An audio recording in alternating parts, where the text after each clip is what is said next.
तालाब के अंदर जब मछलियाँ होती हैं तो उसमें गंदी मछलियाँ भी होती हैं। तो मैं किसी एक को टारगेट नहीं कर रहा, बहुत सारे लोग ऐसे हैं जो हमारे आबाद के मेंबर नहीं हैं मगर कंस्ट्रक्शन में हैं। हर जगह के ऊपर इलीगल कंस्ट्रक्शन है। ये तादाद कराची में 6000 से भी ज़्यादा का है। उन तमाम इलीगल कंस्ट्रक्शन को रोकने की जिम्मेदार लोग खुद उसमें इन्वॉल्व हैं। इलीगल कंस्ट्रक्शन कराने में इदारों की मर्ज़ी के बगैर इलीगल कंस्ट्रक्शन नहीं हो सकती। कोई एक ईंट भी इदारों के अफसरान की मर्ज़ी के बगैर नहीं रख सकते। लोगों ने ऊपर पेंट हाउस बनाए हैं। आबाद एक हमारा रेगुलेटरी बॉडी है जो तमाम बिल्डर्स उसके अंडर अम्ब्रेला काम करते हैं। और आबाद के जितने भी, मैं बड़े वसूख से बात भी कह सकता हूँ जिम्मेदारी के साथ, कि जितने आबाद के मेंबर्स हैं वो किसी इलीगल कंस्ट्रक्शन में इन्वॉल्व नहीं हैं। अस्सलामुअलैकुम। प्रोग्राम सीधी बात फातिमा अख्तर के साथ मैं हूँ फातिमा अख्तर।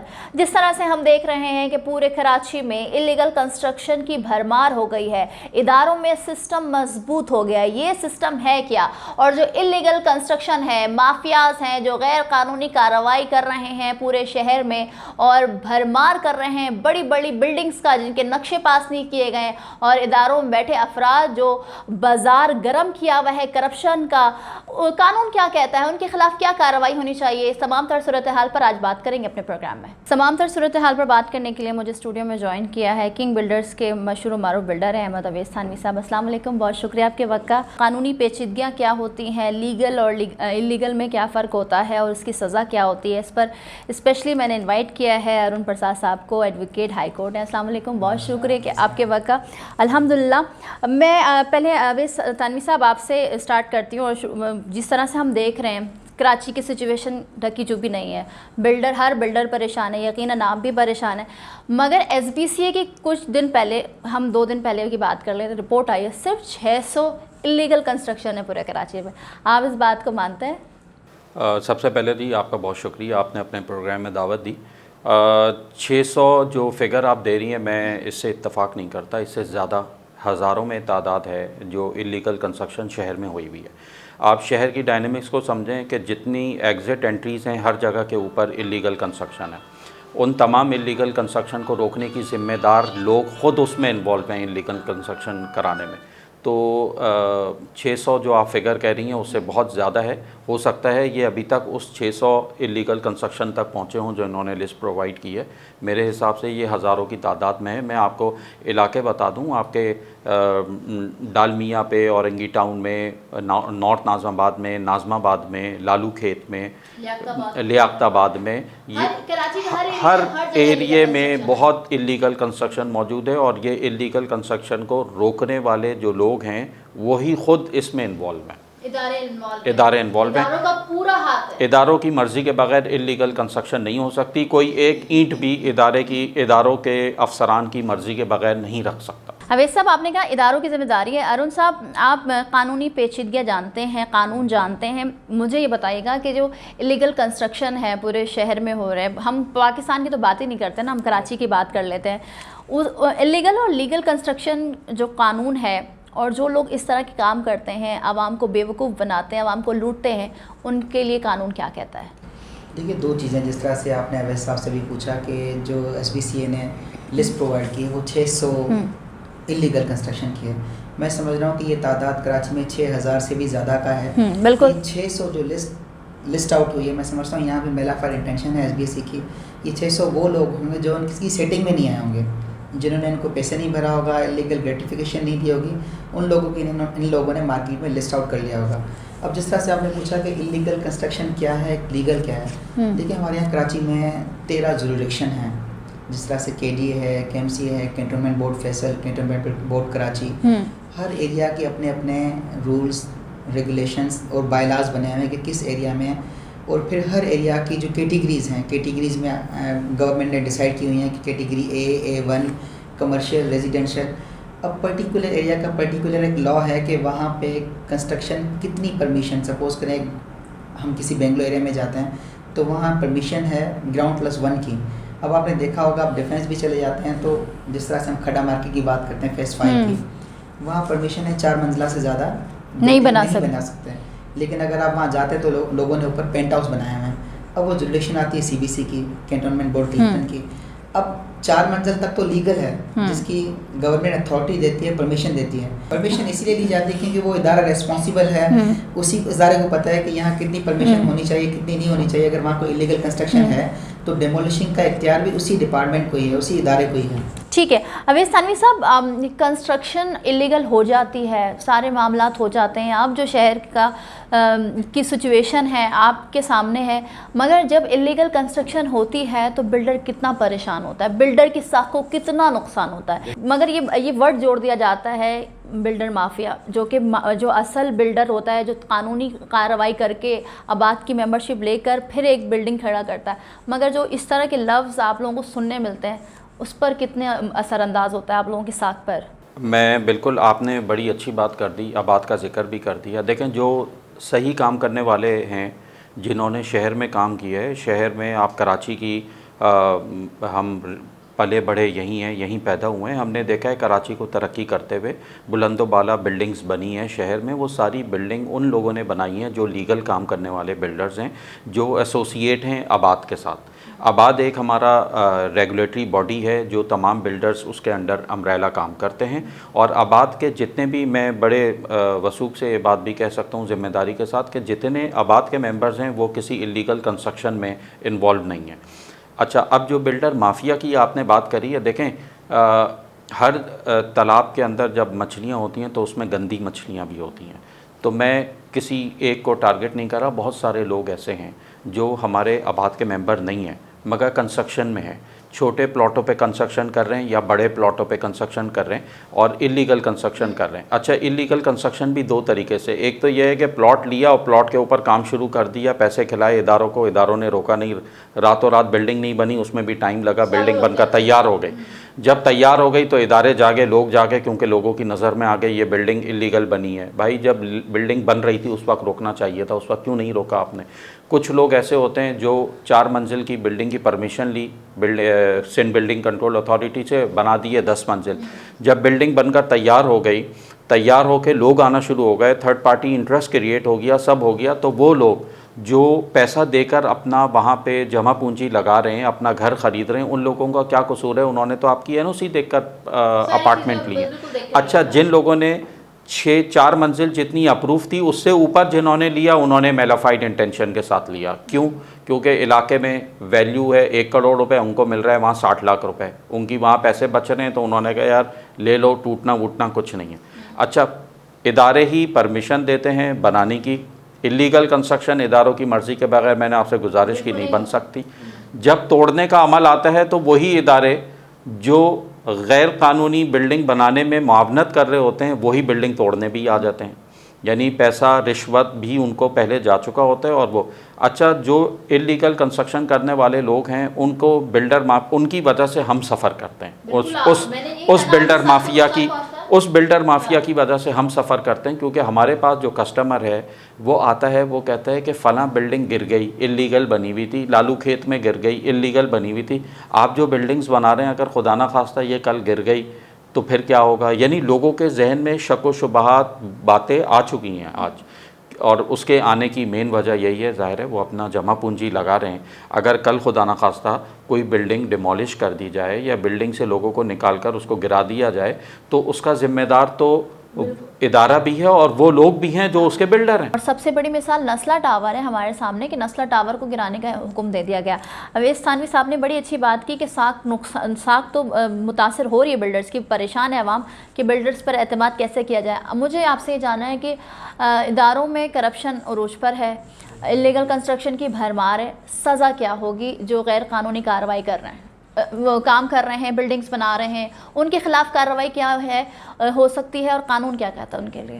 देखिए, कानून में जो है इलीगल कंस्ट्रक्शन अगर कहीं हो रही है, हमें पता चला कि यहाँ पे इलीगल कंस्ट्रक्शन हो रही है, तो सबसे पहला जो फोरम है कंप्लेंट का वो वही इदारा है जहाँ KMC रिस्पॉन्सिबल है, जहाँ KDA रिस्पॉन्सिबल है, जहाँ बिल्डिंग कंट्रोल अथॉरिटी की जुरिडिक्शन आती है। अब होता ये है कि जब हम बिल्डिंग कंट्रोल अथॉरिटी को नोटिस देते हैं तो अमूमा यहाँ पे हमारे पास जो लोग सफ़र करते हैं, हमारे पास अक्सर लोग आते हैं, कहते हैं कि हमारे साथ बड़ी चीटिंग हो गई, फ्रॉड हो गया, हमने NOC देखी, वो NOC जाली डॉक्यूमेंट बना हुआ था, अब हम कहाँ जाएं? अब जब हम कंप्लेंट फाइल करते हैं SBC में कि भाई इस तरह से इलीगल कंस्ट्रक्शन हो रही है, तो हमारे पास 2 रेमेडीज़ होती हैं। एक तो हम सिविल में जाते हैं कि डेमोलिशिंग के लिए सिविल कोर्ट्स के पास जुडिक्शन है कि कोर्ट जो है वो प्रॉपर थ्रू एविडेंस चीज़ों को देखे कि वाकई अगर कहीं मेला फायर इंटेंशन है, डॉक्यूमेंट्स जाली हैं।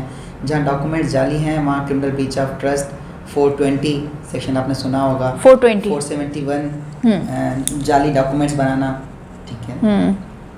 ये लगता है दफ़ा लग जाती है। बिल्कुल 470, 471, 406 क्रिमिनल ब्रीच ऑफ ट्रस्ट की एफआईआर लॉन्च हो सकती है। प्राइवेट कंप्लेंट में हम जा सकते हैं सेक्शन 200 सीआरपीसी कि हम उस बिल्डर के खिलाफ, उस इदारे के खिलाफ प्राइवेट कंप्लेंट फाइल करें। और फिर जिस तरह से उन्होंने बताया कि 2 तरह की इलीगल कंस्ट्रक्शन होती है, बहुत बार हमारे यहाँ इस तरह से देखने में आया है कि बहुत बार इदारे इन्वॉल्व होते हैं, बहुत बार इदारे इन्वॉल्व नहीं होते। इदारे इसलिए इन्वॉल्व नहीं होते कि एक जगह इलीगल कंस्ट्रक्शन शुरू होती है, जो निचला स्टाफ है, जिस तरह से इलाके में इंस्पेक्टर्स हैं, वो ही जाके चीज़ों को डील कर रहे होते हैं। इदारे को पता ही नहीं चलता, जो अफसरान हैं वो तो ऑफिस से घर आते हैं और घर से ऑफिस चले जाते हैं। तो जो नीचे वाला जो स्टाफ है वो इस तरह से इलीगली वहाँ से पैसे बटोर के और बिल्डिंग बन जाती है। जिस तरह से उन्होंने बताया कि बिल्डिंग बनने के बाद थर्ड पार्टी इंटरेस्ट क्रिएट होता है, तो मसाइल फिर और बढ़ जाते हैं, तो कम नहीं होते हैं। कम नहीं होते। हाँ, अवैस थानवी साहब, बन तो जाते हैं इदारे, परमिशन भी दे देते हैं लीगल कंस्ट्रक्शन के लिए, मगर क्या अब ज़रूरत है कि इदारों के ख़िलाफ़ भी कार्रवाई की जाए? जो करप्शन का गढ़ बन चुके हैं इदारे, उनके ख़िलाफ़ भी कार्रवाई होनी चाहिए, आप समझते हैं इस बात को? बिल्कुल होनी चाहिए और बिला तात्तुल होनी चाहिए, क्योंकि देखें सफ़र जो है ना वो सब ने करना पड़ता है। जो इदारे इन्वॉल्व हैं वो नहीं सफ़र करते, ख़रीदार सफ़र कर रहा है, बिल्डर सफ़र कर रहा है, जिसने वहाँ पे इन्वेस्टमेंट की है इन्वेस्टर वो सफ़र कर रहा है, ये परेशान होते हैं लोग। अगर उसमें जैसे मेरे दोस्त ने फरमाया कि कुछ एनओसीज़ ऐसी होती हैं जो इलीगल एनओसी शो कर दी जाएं। अब ले मैन है, उसको एक पर्चा दिखा दिया आपने कि ये मेरी एनओसी है। अब कोई किसी के पास इतना टाइम नहीं है, ना इतनी पहुंच है कि लोग जाएं एसबीसीए जाकर उसकी वेरिफिकेशन करें। आते हैं लोग, देखते हैं एनओसी नंबर देखा और बुकिंग करा ली आपके पास। तो इन सारी चीज़ों में इदारों की इन्वॉल्वमेंट में जो लोग इन्वॉल्व हैं, चाहे वो माजी में इन्वॉल्व रहे हों। आपने नस्ला टावर का जिक्र किया, मेरे नज़दीक नस्ला टावर में कोई इशू नहीं है। बीइंग अ बिल्डर मैं आपको ये बात कहूँ, मेरे नज़दीक नस्ला टावर में कि उसने सारी कानूनी कार्रवाइयाँ अपनी पूरी करके बिल्डिंग बनाई है। आपने भी वहाँ विज़िट किया, आपने देखा होगा सारे कागजात वहाँ, सारी चीज़ें क्लियर हैं। अगर आप समझते हैं कि वहाँ पे कोई इलीगैलिटी हुई है तो वो इदारे की तरफ से हुई होगी। आप इदारे के अफसरान को पकड़ें, खुद अलॉट किया है, आप अफसरान को पकड़ें जो इदारे में, जिन लोगों ने आपको गैर कानूनी काम में, मैं नस्ला टावर की बात नहीं, गैर कानूनी काम में जो लोग इन्वॉल्व हैं उन इदारों को पकड़ें। किसने परमिशन दी है बिल्डिंग बनाने की, किसका साइन है? अगर वो रिटायर हो गया उसको घर से लेकर आएँ, उसको जो मराहत मिल रही हैं आफ्टर रिटायरमेंट वो उसकी ख़त्म करें, उसको जेल करें। आप किसी एक को, आज की तारीख तक किसी एक को आपने पिनलाइज नहीं किया। जिसको आप पकड़ते हैं उसको आप, सिचुएशन है कि हम देखते हैं कि आज तक किसी इदारे के बंदों को या जो बैठे हुए सीट पर लोग हैं उनके खिलाफ कार्रवाई नहीं हुई। इससे बिल्डर के खिलाफ हो रही है या तो पूरी बिल्डिंग, या आवाम पिस रही है या बिल्डर पिस रहा है। इदारों को नहीं पकड़ते और जिसको पकड़ते हैं उसको आप बाहर कूच फरमा देते हैं, यानी वो दुनिया पाकिस्तान से बाहर चले जाते हैं। इदारों में सिस्टम बहुत मजबूती से बन जाता है जो गैर कानूनी कार्रवाइयों में मुलव्वस होता है। अगर वो पीछे अगर वो रिटायर भी हो जाता है वो शख्स या वो ऑफिसर, तो पीछे बैठकर एक सिस्टम, मजबूत सिस्टम चला रहा होता है। सिस्टम समझने की बात है, व्हाट इज सिस्टम? ये सिस्टम क्या है, वर्ड क्या है सिस्टम? यानी इसका मतलब यह है कि नीचे से लेकर ऊपर तक के अमला इन्वॉल्व है, यानी यहाँ से जो नीचे का इंस्पेक्टर से भी नीचे का भी जो अमला होगा, वहाँ से लेकर और हायर अथॉरिटी जो सिटिंग वहाँ बैठा हुआ होगा ना, उधर तक लोग इन्वॉल्व हैं। ये है सिस्टम। उससे ऊपर भी लोग बैठे हैं, ये है सिस्टम। उन सब को नीचे से लेकर 1 रुपये से लेकर और 1 करोड़ रुपए तक सबको पैसे जाते हैं। कोई इदारा माजरत के साथ हमारे इदारे हर जगह सिस्टम मौजूद है। उस सिस्टम को ख़त्म होना चाहिए। जब तक वो सिस्टम नहीं ख़त्म होगा, इलीगल कंस्ट्रक्शन भी नहीं रुकेगी, गैर कानूनी काम करने वाले लोग भी इस कराची से, मुल्क से ख़त्म नहीं होंगे। बिल्कुल। अच्छा अरुण साहब, कानून में इनके खिलाफ ये सिस्टम जो चला रहे हैं इदारों में बैठ के, आवाम का नुकसान कर रहे हैं, बिल्डर की साख को नुकसान पहुंचा रहे हैं, इलीगल कंस्ट्रक्शन की भरमार करवा रहे हैं, इनके खिलाफ कोई कार्रवाई, कोई दफ़ा मौजूद है कानून में? देखिए, कानून तो ऑलरेडी मौजूद है। मौजूद इस तरह से, आपने सुना होगा डिपार्टमेंट हमारा एंटी करप्शन का और नेब का, जो इदारे इस तरह से इलीगलिटीज़ में, मनी लॉन्ड्रिंग में या इस तरह से पैसे बटोरने के सिस्टम में होते हैं, वहाँ हमारे यहाँ नेब भी है, एंटी करप्शन भी है। जो गवर्नमेंट ऑफिशियल्स के खिलाफ इस तरह से कार्रवाई कर सकती है, जिस तरह से कोई बिल्डर माफिया भी अगर पब्लिक एट लार्ज लोगों को गलत तरीके से धोखाधड़ी करके चीट करके पैसे कमाता है तो वहाँ नेब इदारा भी है। लेकिन यहाँ सब होने के बावजूद ये चीज़ें रुक नहीं पाती। जिस तरह से आपने देखा होगा, अगर हम हर साल के कैटेगराइज कर लें कि 2016 में क्या पोजीशन थी, 17 में क्या थी, 18 में क्या, और आज 2021 में, तो मैं समझ रहा हूँ 2021 में इलीगल कंस्ट्रक्शन जो है वो 2020-19 से बड़ी है, कम नहीं हुई, ज़्यादा हो गई है, अपनी जगह भरमार काम कर रहे है। हैं। मैं समझता हूँ कि इसमें हमें कानून साजी करने की ज़रूरत है, कानून में अमेंडमेंट्स होनी चाहिए। अमेंडमेंट्स ये होनी चाहिए, आपने देखा होगा लास्ट टाइम सखर में जस्टिस आफ्ताब अहमद गोरर साहब ने एक जजमेंट पास की किसी कुत्ते के काटने पे। जी कि जी। किसी को कुत्ते ने काटा तो उन्होंने कहा कि यहाँ के जो MNA MPs जो हैं इलाके के वो रिस्पॉन्सिबल हैं, उनके ऊपर ये जिम्मेदारी आयद होती है। उनके ऊपर ये जिम्मेदारी है। मैं समझता हूँ कि हमारे यहाँ ऐसी कानून साजी होनी चाहिए कि जिस इलाके में इलीगल कंस्ट्रक्शन हो, थाने का SHO, क्योंकि SHO क्यों हम जो जिनको इम्प्लीमेंट करवानी है क्या वो कमज़ोर हो गए, इसलिए कानून पर अमल दरामद नहीं हो रहा। कानून है और कानून अगर कानून तो सब कुछ सब है ना, पूरे मुल्क के लिए कानून बना दिया गया है, हर जगह ये कानून फॉलो करना है, मगर इम्प्लीमेंट नज़र नहीं आती ना अरुण साहब। इम्प्लीमेंट इसलिए नहीं हो पाती कि यहाँ पे पैसे का जोर चलता है, हर कोई जाके पैसा खर्च करता है और पैसे के नीचे चीज़ें दब जाती हैं। सपोज करें आप देखें कि इदारे में बैठी हुई हैं, मैं आपके पास आता हूँ, मैंने आपसे परमिशन ले ली, एक इलीगल तरीके से परमिशन ले ली, 4 मंजिला की परमिशन ले ली, आपने कहा जाओ 6 बना लो, कोई नहीं पूछता, समझ रहे हैं? बिल्कुल यही होता है ना, हाँ। आप जाओ 6 बना लो, 2 फ्लोर के मैंने आपको पैसे दे दिए, मैंने 6 फ्लोर बना लिया। लेकिन होगा क्या, जब कार्रवाई होगी सिर्फ मेरे खिलाफ होगी, कल को आप भी मुकर जाएंगे। मैं समझता हूँ कि अगर किसी जगह 6 फ्लोर अगर बन गए तो परमिशन देने वाला इदारा वो भी पेनलाइज होना चाहिए कि आप जब मौजूद हैं तो ये 6 मंजिला बना कैसे। लेकिन जब पकड़े जाते हैं, भाई ने जिस तरह से बात बताई कि जब चीज़ें पकड़ी जाती हैं फिर बिल्डर बदनाम हो रहे होते हैं, परमिशन देने वाला कहता है हमने तो साहब 4 मंजिल की परमिशन दी, वही थी, डॉक्यूमेंट आप देखें 6 मंजिल कैसे बने हुए नहीं पता। 4 साल बाद जो है वो कोई NGO अगर उठ के आती है, कोई पड़ोसी उठ के आता है, कंप्लेंट करता है कि ये इलीगल कंस्ट्रक्शन थी, परमिशन देने वाला वहीं बैठा हुआ है, थाने का SHO वहीं बैठा हुआ है। लेकिन अगर जब भी 4 साल के बाद भी कोई कंप्लेंट फाइल होती है तो मैं समझता हूँ कि जो इदारा मौजूदा इदारा है, जो ऑफिसर 4 साल पहले जिसने परमिशन दी उसके खिलाफ कर रहा है, ऑफिसर जो आज बैठा हुआ है, जो नया आया है, तो उसको अपने इलाके कम से कम पता होना चाहिए कि यहाँ कौन सी कंस्ट्रक्शन इलीगल है, कौन सी लीगल है। और मैं समझता हूँ सब लोगों को कानून के दायरे में लाया जाए। अवैस थानवी साहब आपके वक्त का बहुत शुक्रिया। अरुण प्रसाद साहब आपने अपना इतना कीमती वक्त दिया, आपके वक्त का भी बहुत शुक्रिया। जिस तरह से आपने इन दोनों की गुफ्तगू सुनी, कार्रवाई होनी चाहिए और लाजमी होनी चाहिए ताकि जो इलीगल कंस्ट्रक्शन पूरे कराची में बढ़ रही है, माफिया सरगर्म है और जो सिस्टम बैठ गया है उसको तोड़ने की ज़रूरत है। अगर आपको आज का प्रोग्राम पसंद आया तो हमारे कमेंट करें, लाइक करें, शेयर करें और हमारे चैनल को सब्सक्राइब करें। मुझे फातिमा अख्तर को इजाज़त दीजिए। अल्लाह हाफ़िज़।